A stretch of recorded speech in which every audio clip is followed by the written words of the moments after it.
Hey guys, are you training from home? Maybe bored with your home routine, not sure what to do next? You need a plan. Having a plan is going to level up your ride significantly.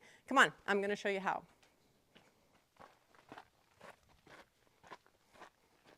All right guys, so we're out in the arena now and I want to talk to you about 5 things that are going to help get your horse mentally and physically conditioned and connected. So that is the use of poles, cones, circles, transitions, and letters. Okay, so the first piece of equipment that we're going to address is poles. Right now, right here, I have just 3 poles laying on the ground, and they are spaced out at about 3 feet apart. So this is for a horse to walk over. So what happens when you ride over poles is a couple of things. Your horse has to watch where he's putting his feet or her feet. We feel the step a lot more, which gets us more connected to the footfall, okay?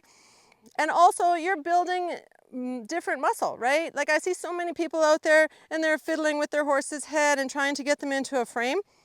If we really ride the hind end up into the bridle and let the horse take care of their feet, they're going to start building the correct muscles.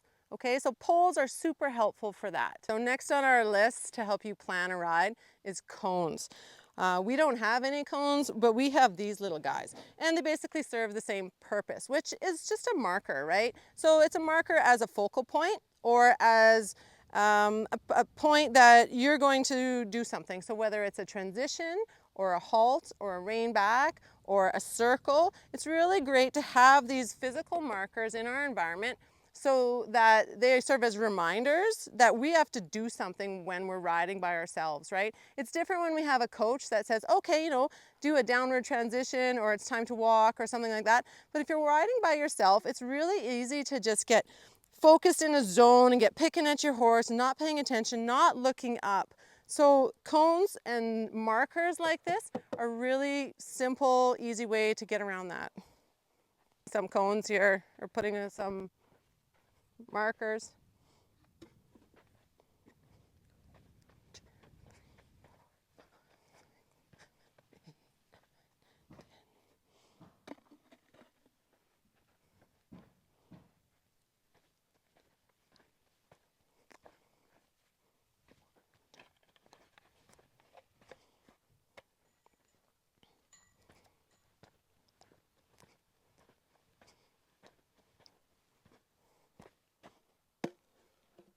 Okay, so let's talk about circles. Circles, what I've done here is I've just taken some cones, they're not cones, but they're markers, and laid them out on the 4 tangent points. Okay, so riding a circle is a lesson in its own, but when you're riding by yourself, this will really help you ride an accurate circle because you're going to ride to the 4 points. This one I measured out, it's roughly 30 feet. I just walked 15 or 10 paces by 10 paces.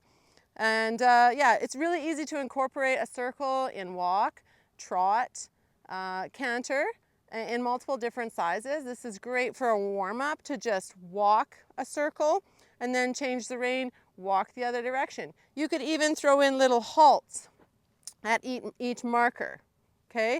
And that brings me to the 4th element, which is transitions.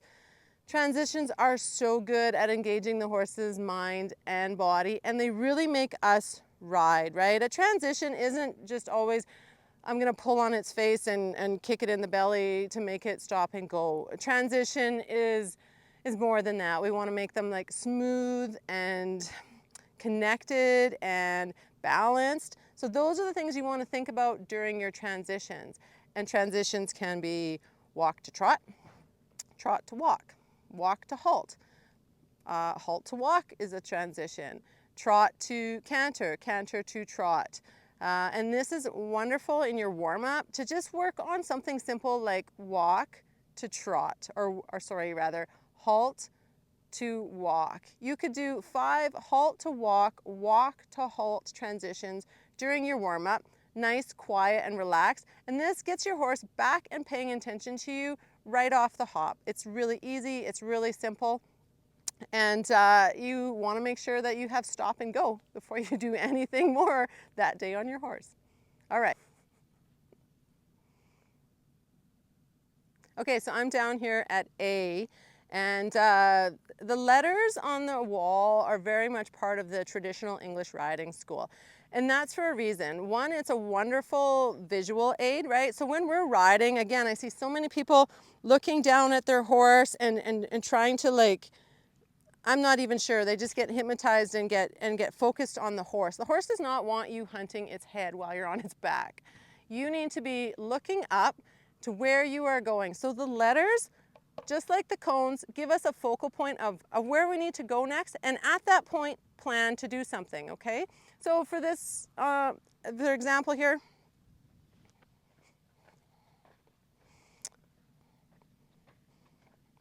I could kind of ride into A here, start a circle at A, and then come in and do a transition here. Maybe it's halt. Maybe it's a rein back. Maybe it's a walk. Maybe we walk the circle and now we're picking up a trot here, and then we're trotting onto our next, maybe our poles over there, right? And then we're going to transition down and walk over the walk poles, or maybe they are trot poles. My point is if we bring different elements to the ride and we're focused and we have a plan, our horse will absolutely show up and be there with us, right? So it's really easy to get a piece of paper, draw the arena out, whatever shape that you have at home, and use whatever tools that you have. So if you've got cones, awesome. Poles, wonderful. If you don't have poles, I have even used small trees like brush fall. Just take all the branches off. That makes an excellent little obstacle for your horse to pick up its feet over. Anyhow, you want to incorporate all these elements into a ride, and just doing your transitions as well as knowing where you're going is going to make a huge difference in your horse's mental and physical connection. Okay guys, and I can't stress this enough. These are non-discipline specific exercises. Poles, cones, circles, transitions, and letters. We can use them, it doesn't matter what we ride. The horses respond the same, right? And that's the important part, is that we do something, or we ride to honor the horse. Horses are more trainable than we think. We just have to get out of our own way.